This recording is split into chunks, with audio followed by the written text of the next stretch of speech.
Ondas que movilizan. Radio Bacana. Tejido sonoro desde el suroccidente. El PAN de la 1325, redefiniendo la seguridad desde el cuidado. La resolución 1325 del Consejo de Seguridad de las Naciones Unidas reconoce el impacto diferencial que tiene la guerra en la vida y los cuerpos de las mujeres y las niñas, y que tenemos un papel no únicamente como víctimas, sino como agentes de cambio en la transformación de conflictos y la construcción y el mantenimiento de las paces.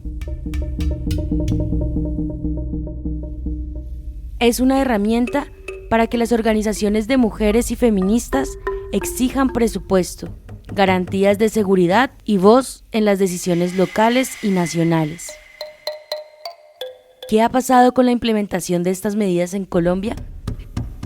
Para abordar este tema, traemos en este podcast las memorias del foro Un acercamiento al Plan Nacional 1325, realizado por la Corporación para el Desarrollo Regional en marzo de este año. Escucharemos a Sofía Gómez. Ella es candidata a magíster en Dirección de Gestión Pública y Enlace Territorial para el Ministerio de Interior del Grupo de Género en el Cauca. También escucharemos a Nadia González. Ella es comunicadora social, punto focal de género de la Oficina Regional de la Misión de Verificación de Naciones Unidas en Colombia. Iniciaremos con Nadia, que nos pone en contexto qué es la misión de verificación y qué tiene que ver con el nacimiento de la resolución 1325 de las Naciones Unidas. Yo estoy con la misión de verificación de Naciones Unidas aquí en Colombia. Nosotros somos una misión política que se creó a partir del acuerdo de paz a solicitud de las personas tanto de gobierno nacional como de las antiguas FARC que firmaron el acuerdo, con el objetivo de acompañar al país en su proceso de implementación del acuerdo de paz, haciendo labores de verificación. Entonces nuestro trabajo es hacer como una verificación internacional externa de lo que es la implementación del acuerdo de paz. En este momento estamos acompañando la verificación de la reforma rural integral, porque esa es la otra cosa. Nosotros no podemos acompañar todo el acuerdo en su totalidad, sino lo que nos han solicitado y mandado desde el Consejo de Seguridad de Naciones Unidas, y acompañamos lo que es la reforma rural integral, la implementación de la reforma rural integral y la implementación de los temas de reincorporación de las personas que firmaron el acuerdo de paz, reincorporación política, social, económica, y también el tema de garantías de seguridad, tanto para las personas que firmaron el acuerdo de paz como para las comunidades también en el país. Ese mandato claramente tiene temas transversales, dentro de los cuales está el tema del enfoque de género.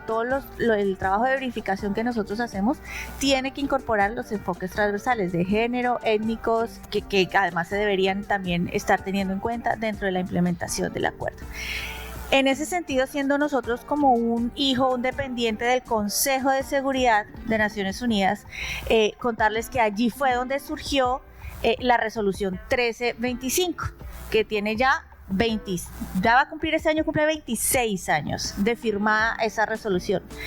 ¿Qué quería esa resolución? Justamente entendiendo, porque esto es una cosa que no es nueva y mucho menos para nosotras, entendiendo que los conflictos armados tienen impactos diferenciados en mujeres y niñas.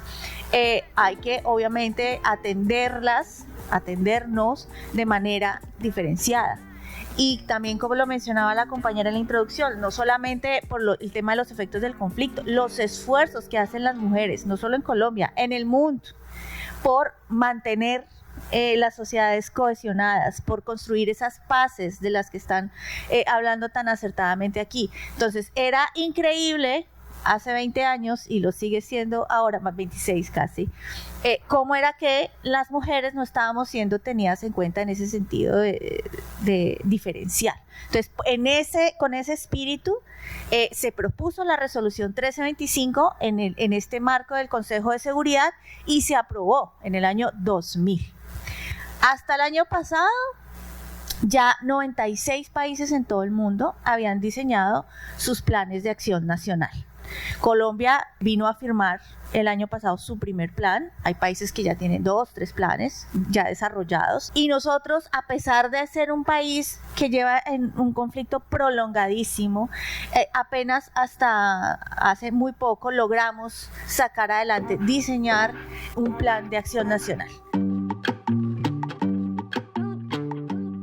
¿Por qué la adopción de una hoja de ruta, como lo es la 1325, sigue siendo vigente después de 26 años? ¿Por qué es relevante? ¿Cómo no va a ser relevante en la actual coyuntura colombiana? Que además lamentablemente sigue cruzada por violencias en territorio, presencia de grupos armados, que pues no es para nadie un secreto, y eso sigue manteniendo estas afectaciones a mujeres y niñas. Y aún en medio de todo ese contexto, una cantidad de organizaciones, de movimientos, de sororidades tejiendo y construyendo paz en medio del conflicto armado.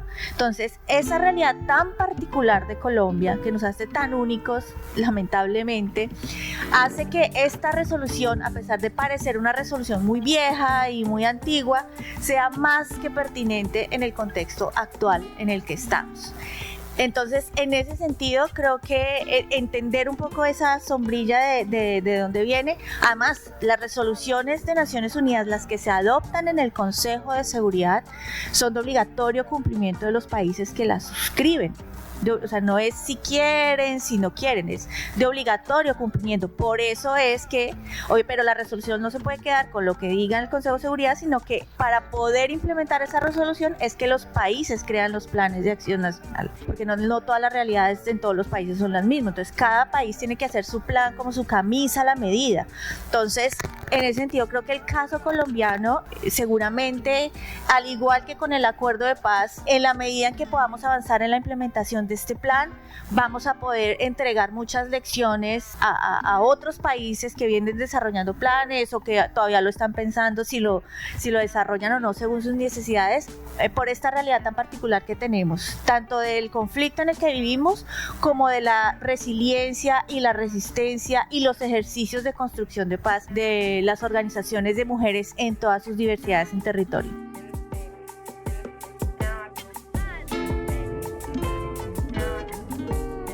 Este plan de acción significa precisamente un poco esos primeros pasos para esas reivindicaciones históricas que hemos tenido las mujeres en este tema de la construcción de paz, ¿no? O sea, cómo pensamos, por ejemplo, el ejercicio de la paz como no solamente como el silenciamiento de los fusiles, sino esa construcción de paz integral, ¿no? Que muchas veces hemos hablado y que llevamos un montón de años, más o menos desde el 2000, articulando aquí en Colombia, generando otro tipo de interacciones y, por ejemplo, entendiendo el tema de seguridad de forma diferencial. Entonces, ¿cómo empezamos a ver el tema de la seguridad? No solamente como el ejercicio del hombre con las armas en los territorios, siendo también yo del Cauca, ¿no?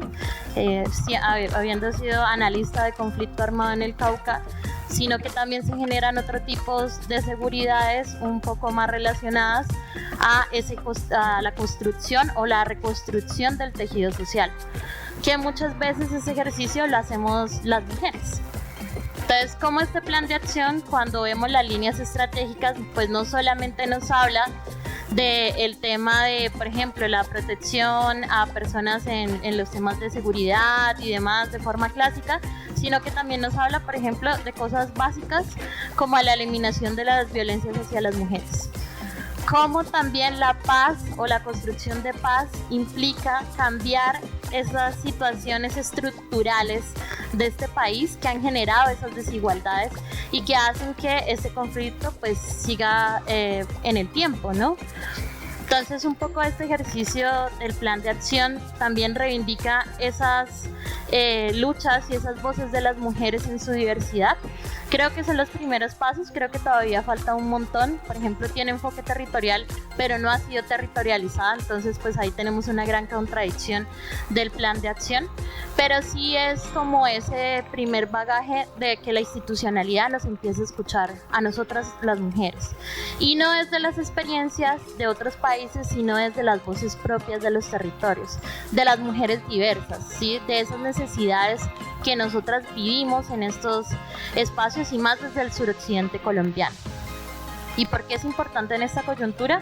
Pues bueno, las desigualdades persisten, la violencia persiste, la utilización de nuestros cuerpos persiste.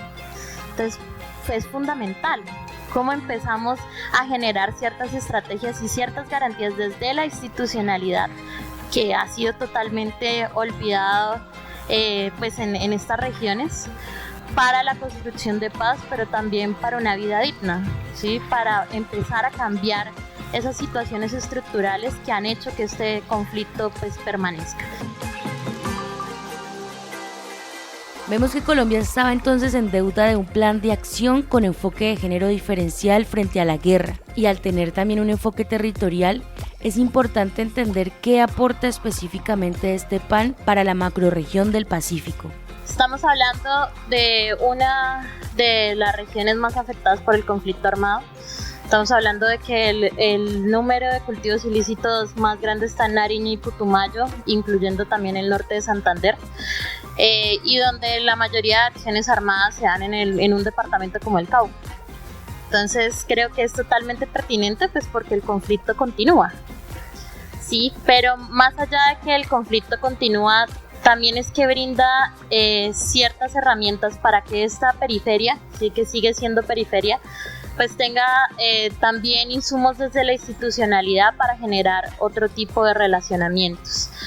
Entonces, les voy a contar cómo desde mi experiencia personal, yo como pues hago asistencia a alcaldías, hago asistencia a organizaciones sociales en el Cauca sobre estos temas, y lo que nosotros nos estamos encontrando, o el valor agregado, por así decirlo, de este plan, pues es que frente a este tema del conflicto armado, pues más que todo en este tipo de regiones afectadas, principalmente, la visión sobre los temas de seguridad, sobre los temas pues la resolución de conflictos, pues está muy ligada a la militarización, por ejemplo.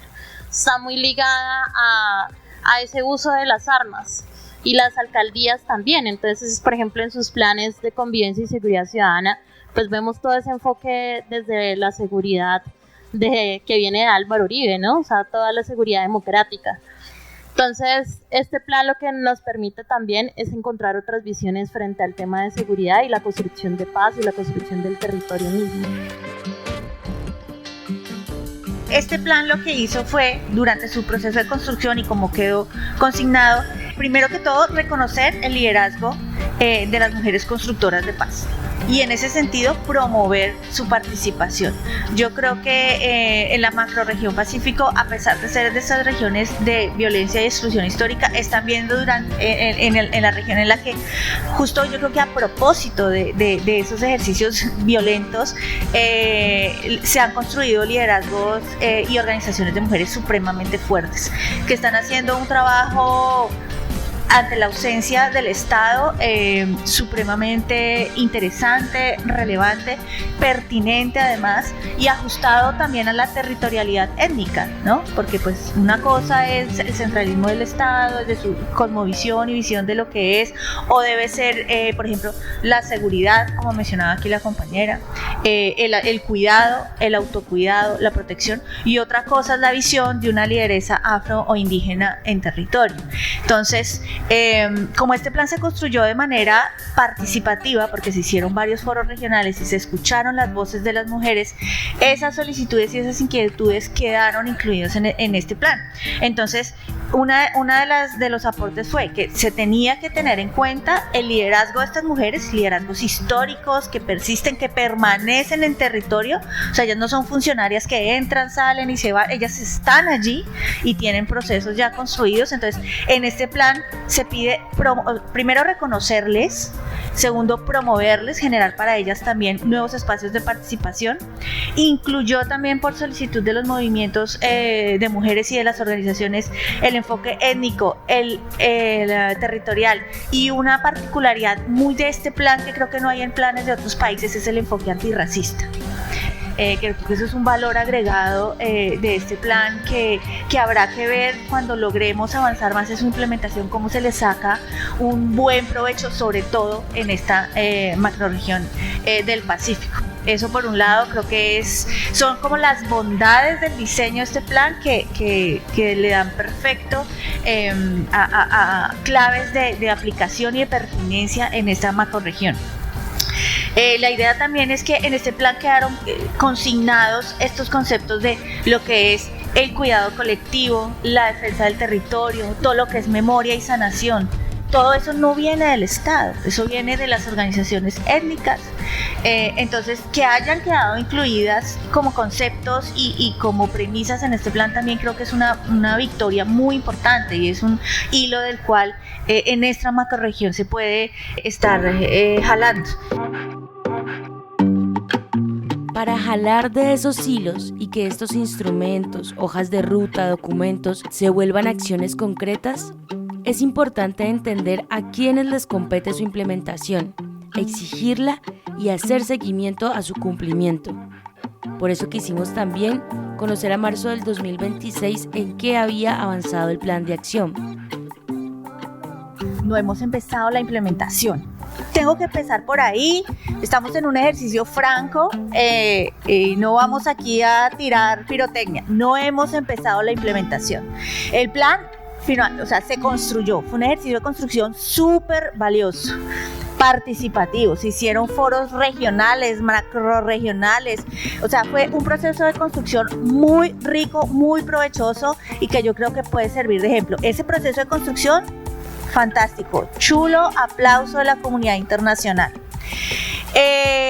Luego vino un poco la tragedia de la burocracia de lograr sacar el decreto, ¿no? Entonces ahí, y aquí hago una salvedad, tú dices que el Ministerio de la Igualdad es el encargado de su implementación, y sí, pero no, son 33 instituciones las que son encargadas de la implementación, no solamente el Ministerio de la Igualdad. Lo que pasa es que el Ministerio de la Igualdad lidera varios procesos de estos, pero no es exclusiva responsabilidad del Ministerio de la Igualdad. El plan incluye responsabilidades, acciones y líneas temáticas para 33 instituciones. Entonces, imagínense lo difícil que es coordinar 33 instituciones. Creo que eso es bueno, pero tiene su perversidad y también sabiendo cómo funcionan muchas instituciones en los estados, esa coordinación ha sido difícil. Entonces, y eso se vio nomás en la firma del decreto. Entiendo yo que eso pasaba, lo firmaba un ministro, pero tocaba que lo firmara el otro, pero entonces habían cambiado al ministro. Entonces, esos cambios también en la institucionalidad hizo que la firma del decreto se demorara un buen tiempo. Entonces, el decreto se vino a firmar y a publicar apenas en diciembre del año pasado, a pesar de que pues ya el plan estaba revisado y aprobado. Sin embargo, sí tengo que decir que el hecho de que no estuviera firmado el decreto tampoco es excusa ni pretexto para su no implementación. Lo que pasa es que con el tema de la implementación hay que entender algo, y es que la estructura del Estado ha cambiado, ¿no? Y esos cambios pues también hace que se retrasen las cosas. Entonces, un claro ejemplo es, por ejemplo, el Grupo de Género y Diversidad al que yo pertenezco. El Grupo de Género y Diversidad del Ministerio del Interior no existía hasta 2024. Antes no existía un grupo de género y diversidad en el Ministerio del Interior. El Ministerio de las Relaciones no tenía una especificidad en ese tema. Entonces eso también nos hace ver pues las limitaciones que habían existido desde hace mucho tiempo en el Estado, y que el tema de las mujeres pues no estaba dentro del espectro en general del Estado. O sea, un Ministerio de la Igualdad, pues sabemos que el Ministerio de la Igualdad también, ¿cuánto tiene? 2 años de instaurarse, y que tenemos al fin una vicepresidencia de mujer, pero antes de eso existía una alta consejería de las mujeres, y para de contar, que contaba con unos fondos, y yo fui parte del empalme del gobierno, y pues esos fondos estaban muy relacionados a impulsar a las mujeres de élite y no a las mujeres del pueblo. Lo puedo decir con criterio propio. Es importante preguntarnos cómo esta herramienta puede beneficiar entonces verdaderamente a los territorios. Y ese enfoque sobre el tema de seguridad parece una ventana de oportunidad, ya que está construido a partir de la visión de las mujeres que han sido atravesadas por la guerra. Ya lo ha dicho muy reiteradamente aquí nuestra colega, este plan tiene un enfoque de seguridad distinto al que históricamente ha venido manejando no solo el Estado colombiano, sino muchos estados alrededor del mundo. Entonces aquí la seguridad, este plan la aborda como un tema integral. Entonces aquí está vinculada a lo que es la garantía de derechos, el bienestar y la superación de las desigualdades, y obviamente esto con el enfoque de las mujeres en todas sus diversidades. En ese sentido, este plan reconoce, como ya les había mencionado, todos estos temas de lo que es el cuidado colectivo, que eso es como parte fundamental de la construcción de paz, los espacios de diálogo, y en ese sentido promueve que haya espacios de diálogo entre las instituciones y las organizaciones. Y por eso ahí hacer otra cuña, y es que desde la cooperación internacional, si bien estamos haciendo estas socializaciones muy con las organizaciones de mujeres, estamos tratando de traer a la institucionalidad justamente para avanzar en este diálogo, en que empecemos a conversar. Teniendo en cuenta que tiene el enfoque de seguridad ampliado, lo que hace es que reconoce estos saberes de prevención, de protección y de construcción territorial. Y allí entonces es donde vienen todas este trabajo y estas luchas históricas de las mujeres y las redes de acompañamiento comunitario. Entonces, en ese sentido, en la medida en que desde la experiencia que hay desde las organizaciones de mujeres, teniendo el marco normativo de este plan, que es la excusa perfecta, podamos incidir para que en la institucionalidad local también se incluyan y se reconozcan estas redes comunitarias de cuidado como un ejercicio también que contribuye a la seguridad, ¿sí? No solamente la presencia del Estado en armas.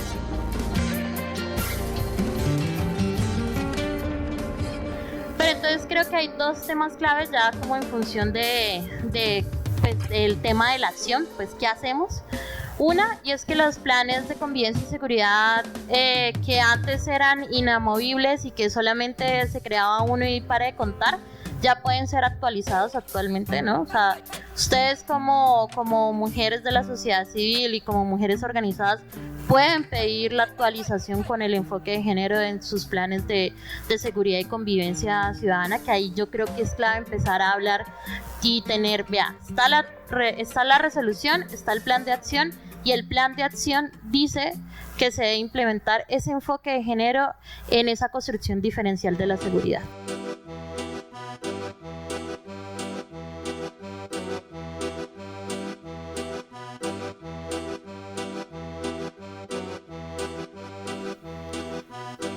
Cerramos este episodio con varios interrogantes. Una de las grandes preocupaciones de las organizaciones es haber quedado sin voto en el comité de seguimiento.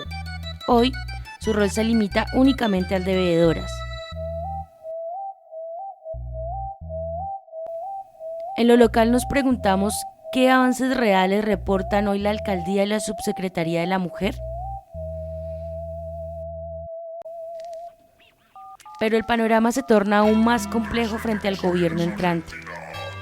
¿Qué pasará con el plan de acción si se cumple esa promesa de retirar a Colombia de los organismos internacionales que respaldan esta agenda? A partir del 7 de agosto, la tarea crucial de la sociedad civil y de las organizaciones sociales será poner la lupa en el decreto presidencial 1179 de 2025. Ese documento es la herramienta jurídica para exigir que se cumpla lo pactado y seguir abonando el camino hacia una vida libre de violencias para las mujeres y las niñas. Esto fue Radio Bacana Podcast. Les invitamos a seguirnos en las redes sociales de la Corporación para el Desarrollo Regional y a escuchar nuestros programas de radio en el canal de YouTube. Ondas que movilizan. Radio Bacana. Tejido sonoro desde el suroccidente.